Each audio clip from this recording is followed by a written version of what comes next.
Welcome to Mock the Week. I'm Dara O'Brien. Joining me this week are Andy Parsons, Ed Byrne and Russell Howard, Chris Addison, Hugh Dennis and Stuart Francis.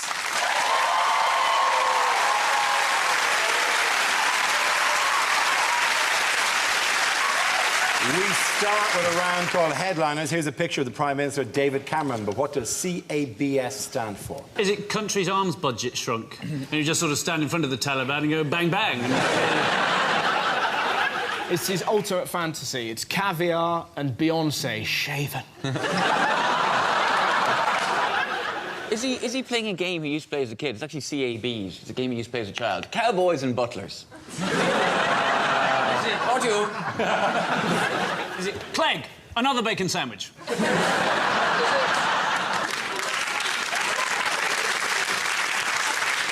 Is it child, adultery, Boris, shit?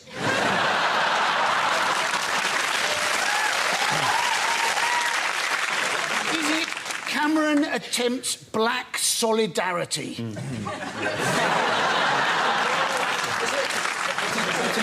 Is it taxi? No, cabs. I'm so stupid.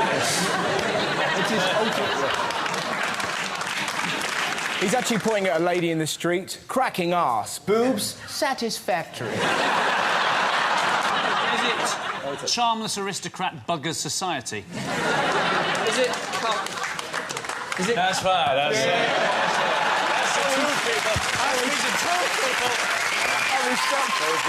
That was such a lovely response. That sounds like something we should clap at. Is it conceited, arrogant, boring shitehawk? It's still there. Shite-hawk is an excellent word. That's a great word. Is that an Irish thing? It's a very Irish word, yes. You may have it as a gift. Does it actually exist? Oh, it does, yeah, shite-hawk. There's such a thing as a shite-hawk? No, there isn't an actual bird called Like a bird. shite-hawk. Amazing episode of Springwatch if you shot one. Please, correct answer if we could. I think it's Cameron announces big society, Dara. Well done, Hugh. Thank you very much. Yeah. Yes, the answer I was looking for was Cameron announces big society. This is a story that Prime Minister David Cameron has formally launched his Big Society Manifesto pledge, which he claims will put the oomph back into communities. Speaking in Liverpool, Cameron confirmed that the Big Society would empower communities, allowing them to run libraries and post offices, manage transport services and shape housing projects.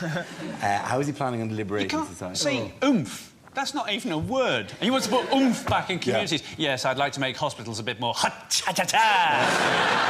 The whole schools building programme was wah, wah, wah, wah. I think a government entirely done by sound effect would be great. Yes, I will be coming to a place near you. Clippity-clop, clippity-clop. But in fact, the weird thing about it is that the Conservatives are all about choice, and yet they're only offering one size of society. Do you want to go large? But the thing is, people don't want to work for free, do they? Nobody... Like, he needs to dangle some form of carrot. Like, if you volunteer, every one of you can kick Jeremy Kyle in the nads. Sweet, I'll do that. If you volunteer, I'll make a TV show that's just Kelly Brook jumping up and down on a trampoline. Sweet, we'll do that. If you work really hard, I'll kill the Go Compare man. That's what we need. Some form of incentive to make it work. Just phrase like empowering. Empowering is the kind of phrase, you know, 19-year-old models use when they appear in the zoo. Like, it's kind of, oh, I feel very empowered by my ability to get me norks out. They never say it like that. They don't quite use norks and empowering in the same sentence, but it's the same rhetorical flourish that they use, like whatever. But it is just basically, listen, we can't afford it, we don't want to get involved in this, let's give it some busybodies in your area to start narking at you. But don't give it to us. Don't make us run it. Have you met us? We're idiots. We don't believe we're idiots. We accidentally voted in a Tory government. That is genuinely idiotic. But Chris is totally right. You can't trust us. You know, we're you know, the British public are odd, aren't we? Like, I sometimes pick up a Coke can in Tesco for no reason, shake it, and then put it back. Don't give me any responsibility. I'm not really sure what the parallel is there. If I let you run a school, would you just walk in every so often, pick up one of the children and go... I mean, if he's so keen on volunteering, how come he gets paid 180 grand a year? Why doesn't he give his services for free? I'd quite happily do that job for no money, because I've heard the expenses are quite tidy.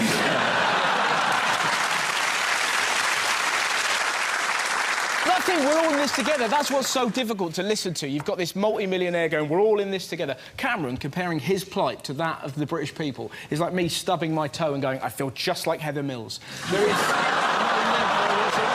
Do you find stubbing your toe makes you want to rip off a beetle?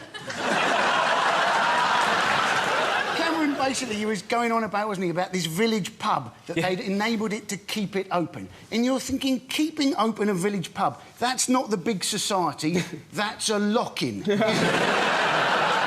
way, is that rolling back the state? I wasn't aware that the state ran rural pubs. I didn't think there was a... If there was a state-run pub, you would not go in it. Barman number 5, please. Do you know how he's funding this, though? How is the fascinating thing about how he's funding it is that he started this thing, which is the most childish thing you could ever imagine, called the Big Society Bank, which sounds like it should be in Balamory or something. Anyway, it's the Big Society Bank. Apparently, the government owns all the money in bank accounts if they've been dormant for 15 years, which is extraordinary, because do they own everything that's been dormant for 15 years? Like Kerry Katona's brain,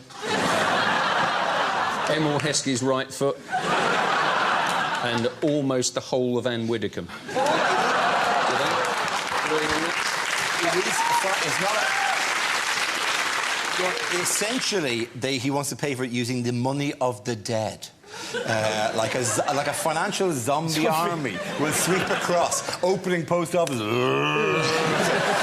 We sure get a stamp. Surely, Dara, the thing is, what if someone's been in a coma? Imagine that, right? You haven't used your bank account for 15 years. You wake up, you're like, oh, where's my money? He spent it on a knitting museum in Cumbria. And he's like, oh, well, at least I can watch Friday Night with Jonathan Ross.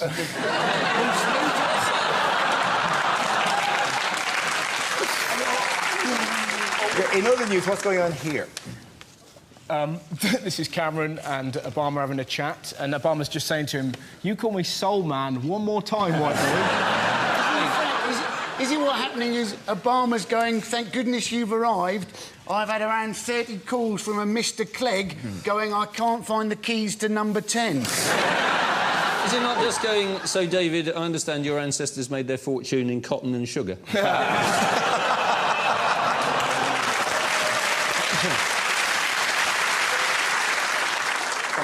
I was just wondering if Cameron was explaining to Obama how his upbringing has prepared him for dealing with the oil spill. Well, we make a mess, and then the black chap cleans it up. Is it Cameron and Barack smooch? Are we still playing that game?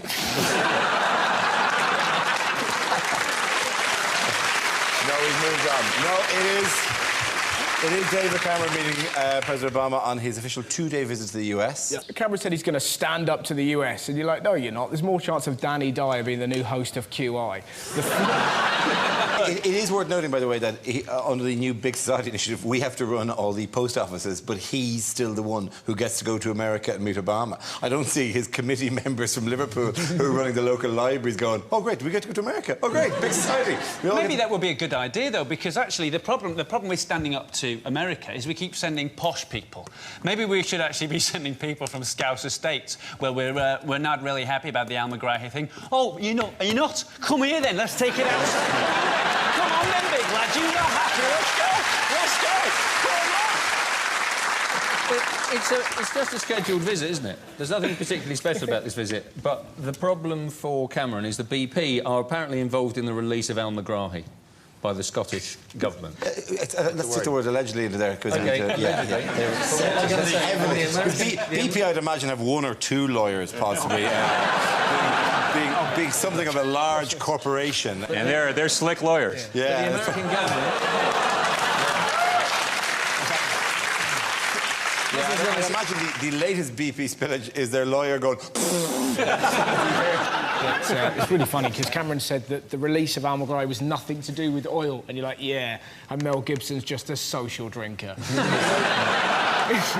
He went on National Public Radio, Cameron, to speak about this, and he said that Megrahi should have died in jail. So we're pointing out he's not actually dead yet, but he should have died in jail, and that he blamed Scotland. So actually, he said BP weren't to blame, Scotland were to blame. So actually, sorry, BP is worth more to Britain than Scotland. The two things that are overshadowing it are, you know, the links between Al McGrath's release and BP, and there's also the BP oil spill. I kind of think BP could have killed two birds with one stone if they were able to plug the oil spill with Al McGrath. That would be They're worried. Basically, what's happened is they're worried the seepage. They've done that, and now they've got to do that. And now some more's coming out over there, and they've got to do that. And it's turning into a massive game of Twister, essentially. It's like that. You just want the bit where they're sitting there going, we've finally done it, in their office, and you hear... Thank God, thank God. Cut to shot of them going... The only way they will manage to clear up that whole coastline is if there is a similarly catastrophic event at a nearby Sillet Bang rig. That's... Which could happen, because Barry Scott does shout, doesn't he? Hi, I'm... For God's sake! Explosion! Fourth time in 8 months. I've got no sympathy for BP, though. I mean, Tony Hayward, didn't he? He said when it came to the oil spill, it was tiny in proportion to the total water volume of the Gulf of Mexico. Now, I tried a similar excuse when I had a piss in a swimming pool. Did me no good whatsoever. And at the end of that round, the points go to Chris, Hugh and Stuart. Now we play a round called Eamon Holmes is Hungry for Jokes. This game involves Stuart, Ed and Andy, so if you could make your way to the performance area, please. This round is a stand-up challenge. I launched the Wheel of News, and wherever it chooses to stop, one of our performers must step forward and talk about that subject. The winner is whoever I think is the funniest. OK, here we go. The first subject is... pets. Who wants to come in on that? Ed.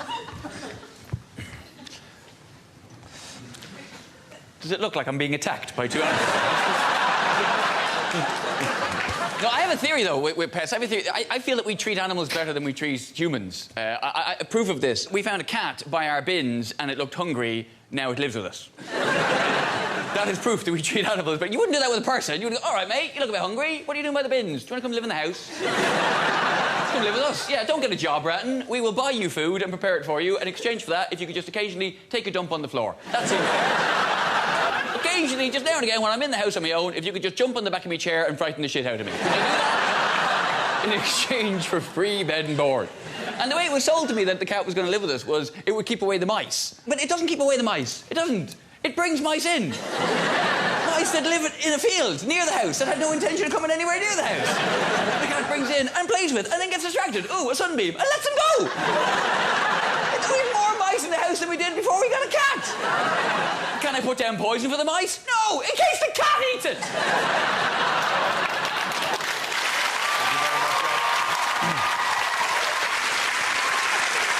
OK, let's spin the wheel again. The subject is sport. Who wants to come in that? Andy Parsons.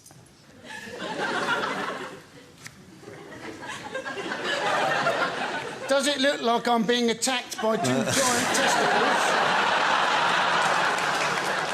Now, Sepp Blatter, he has said he doesn't want technology in football. His reasoning being that he said he wanted the football at the highest level to be exactly the same as football at the lowest level. What a ridiculous argument that is. Surely then why bother in the World Cup to have goalposts at all? Why don't we just have jumpers? And instead of playing for 90 minutes, why don't we just play as long as possible before the kid who owns the ball wants to go home for his tea?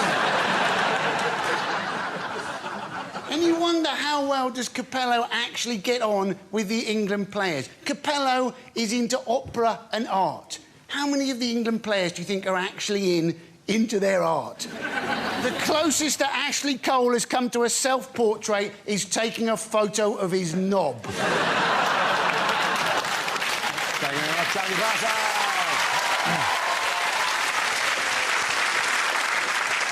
OK, that leaves us with Stuart. Let's see what topic we have. Let's spin the wheel. OK, the topic is leisure.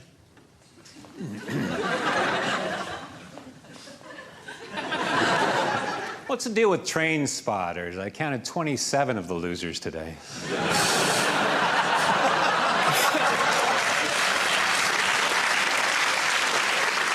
My record's 41. My dad has a weird hobby. He collects empty bottles, which sounds so much better than alcoholic.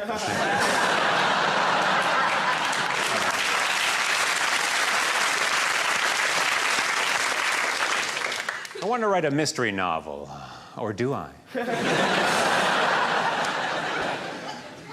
I've written a book about a transsexual with a speech impediment. It's titled Man or Myth. I like to go to bookstores and say to the clerk, hello, I'm looking for a book titled How to Deal with Rejection Without Killing.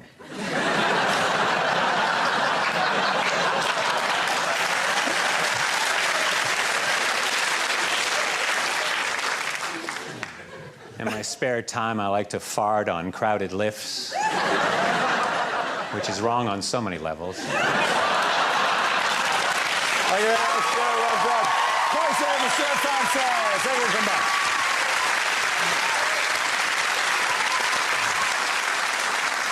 Our next round is called If This Is the Answer, What is the Question? On the board are 6 categories. Chris, which category would you like? Please, can we have health? Okay, your category is health. The answer is 35 million a year. What is the question? Is it how much money does the Queen get from the Royal Mail for being the face of stamps? How many times a year does Katie Holmes think to herself, if I just make a run for it?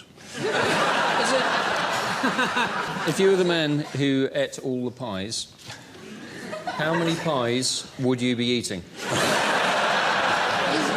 How often does the Scottish Justice Minister phone Al McGrahy's mobile hoping he doesn't pick up? Is it how many times Dara Googles himself? And when I say Google, I mean masturbate. How much would the UK government make if they pimped out Robert Pattinson?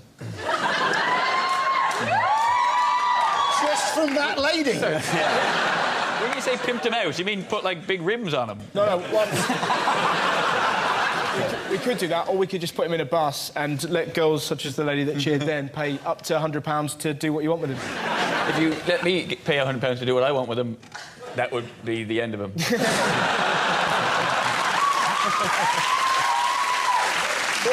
Talking about rims. I think the trick is to let me go last. Is it how much would it cost you if you stayed on a BT helpline long enough to get an answer to your fucking question?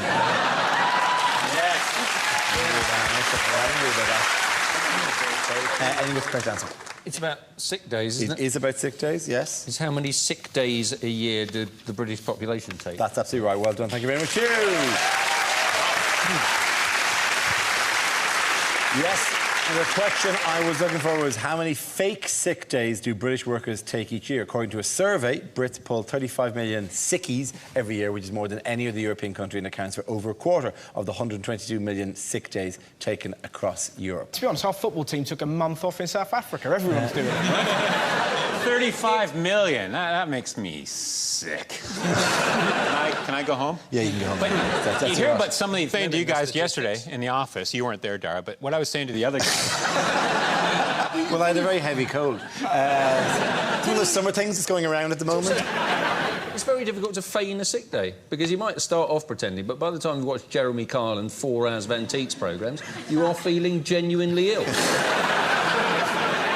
Is that we like drinking, don't we, in this country? And, you know, a lot of firms, they have one day a week where you can turn up to work wearing whatever clothes you like, and they call them casual days. I think we should also have one day a week where you can turn up to work in a right old state, and they should call them smell like a badger days.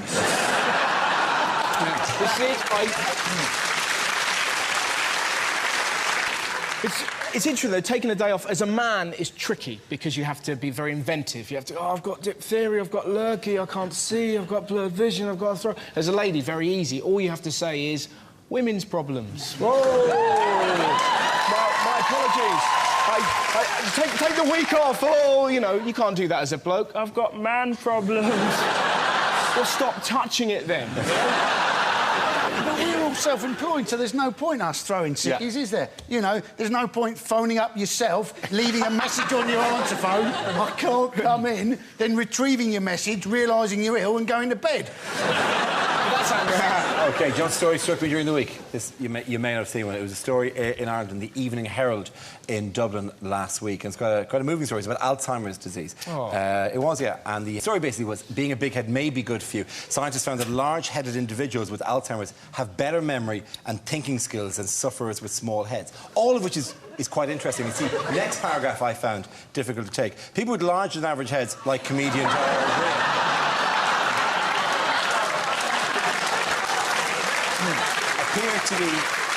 appear to be better protected if they develop Alzheimer's disease, as studies suggest. Now, that would be all right if it wasn't for that. Like, the article actually came with a giant photograph of me next to the article, under the word big head, that protected against Alzheimer's.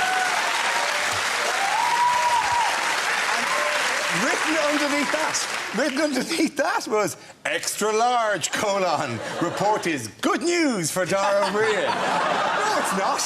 It's not good news, because I suddenly realised I've got a big head, apparently. What do you mean you've suddenly realised? What do you mean you suddenly realised? Dara, protect us from the Alzheimer's. Forget about it.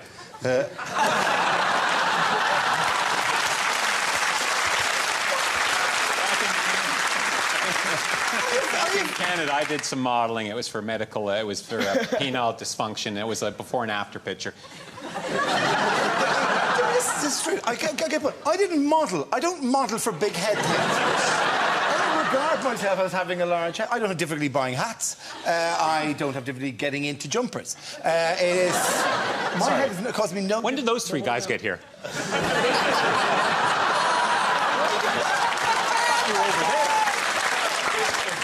To be fair, a big head doesn't normally cause the owner a problem. It causes the owner's mother a problem. How do you feel? And you do look... Have you ever seen Dara? It's smaller than my hips, for God's sake.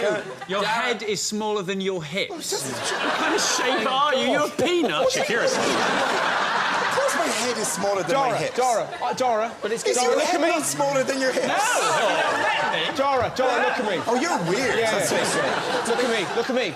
I'm going to take you to a hall of mirrors and show you how you should look. It's going to be The kid from Mars. See, look at that. It's fine. Your head is absolutely enormous. In fact, on a normal-sized head, that would be a full head of hair. But the good thing is... Are you not staying in my house tonight? When Dara opens an umbrella, it's like one of them little cocktail ones. To put in context how big it is, Dara, it has its own gravitational field. It's pulled in an entire planet behind it.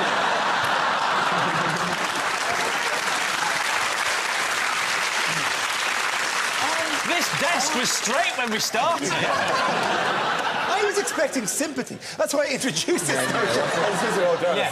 What I did was I said something about... I revealed a weakness in front of 6 comedians, and I thought, there's a group that'll help me through this.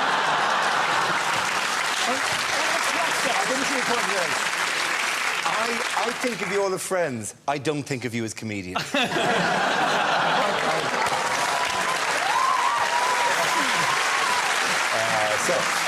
at the end of that round. And the points go to Russell, Ed and Andy. Now we come to scenes we'd like to see. So if everyone can make their way over to the performance area, please. I'll read out this week's topics, and then we'll see what our panelists can come up with. OK, here we go. The first subject is rejected questions from this year's exams. To keep them cool, the testes of the male Homo sapiens are on the outside. Should he put them back in his trousers?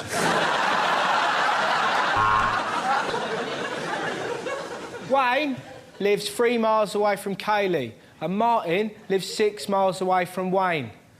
Who got her pregnant? If an oil well is spilling out oil at 50,000 barrels a day, how do you stop it? Really? How do you stop it?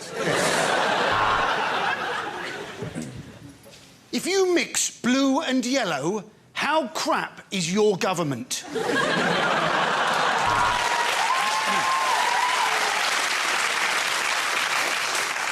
If Mary has 1 apple, Thomas has an apple and an orange, and Tarquin has 2 apples, an orange, an ugly fruit, and 2 kumquats, whose parents read The Guardian?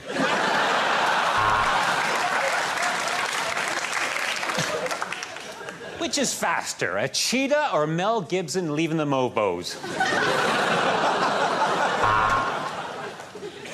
If you removed a man's lower intestine and stretched it as far as it could go, how angry would he be? Calculate the circumference of Eamonn Holmes using pi.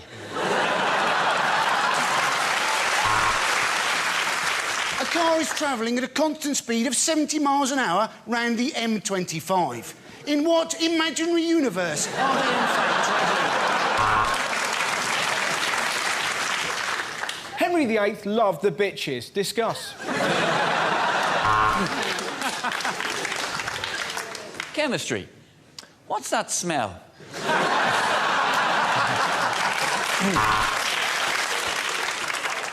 Nelson lost an arm and an eye. Why didn't he call Claims Direct? Your mum's a slag. Discuss. The next topic is things you won't hear in a gardening programme. If you're into naked gardening, here's a tip. Be careful what you do with the shears.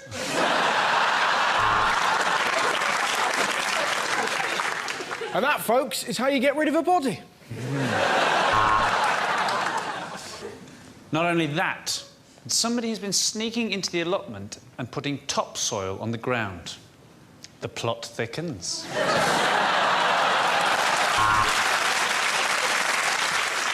Last year, I couldn't be bothered to dig up my garden, so I phoned up Time Team and told them I'd just found a Roman coin. And now, over to our lawnmower expert, Stumpy Jeff. Hi, guys! See, David here has got some nice buddleia, and Jemima there, she's got some nice hydrangea, and I've got chlamydia. Well, that's it for this week. I'm off home to plant my seeds. My wife's ovulating and I don't want to miss my slot.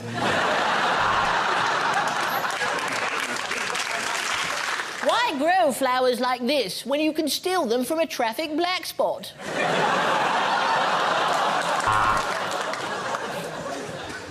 Last week, you were complaining about rabbits being rampant in your garden and being a pest. But let me tell you, I've got a rampant rabbit, and when it's in my garden, it causes nothing but joy.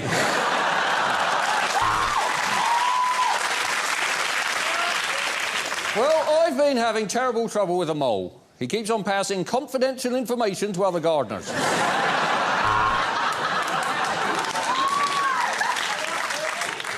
See, here we see we've got a nice rockery over there, and there's a lovely fountain we put in, and next to that is the Tree of Knowledge. You will not eat from the Tree of Knowledge! If your lawn suffers from patchy grass, just grow it along one side and comb it over. And if you leave it for about 4 or 5 years, it should be just the right height to piss behind.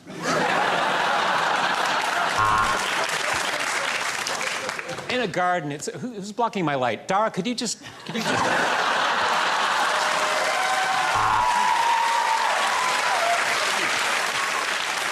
Over here is a wonderful water feature, like in Brussels, of a small boy pissing. This one's from Thailand, and I pay him 20 pence a week. He ain't lying. It's good money.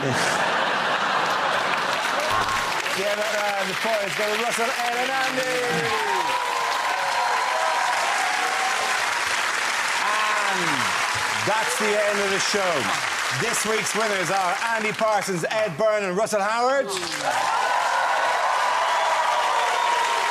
Commiserations to Chris Allison, Hugh Dennis and Stuart Francis. Thanks for watching. See you next week. I'm Dara Green. Good night. Well, next week you get all the best bits of Mock the Week. Same time, 10 o'clock. There's comedy tomorrow night here on BBC Two. Mighty Bush's Julian Barrett guest stars in How Not to Live Your Life at 10. And there's more right now from the proper South London geezer and his karaoke nan. It's Lee Nelson's Well Good Show on BBC Three.